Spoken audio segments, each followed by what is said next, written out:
नमस्कार. नर्मदे हर. तेव्हा साधू महाराज वरती निघालेत. नागा साधूंना नावेमध्ये नेहमी वरती जागा दिली जाते. हे नागा साधू महाराज आता वरती निघालेत. मी देखील पायी परिक्रमामध्ये अशाच बसच्या नावेच्या टपावर बसून आलो एका नागा साधूसोबत.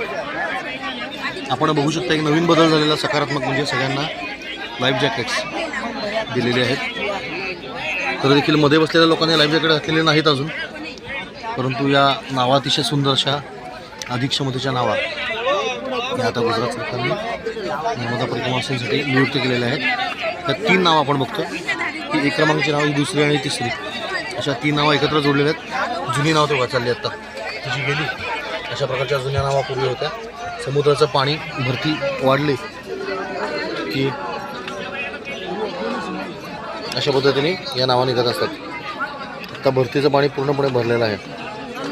हे जे लोखंडी बांधकाम आपल्याला दिसते ती परिक्रमा वासियांसाठी नवीन जेट्टी बनवायचं काम गुजरात सरकार करते. हे नावेचं VIP केबिन आहे.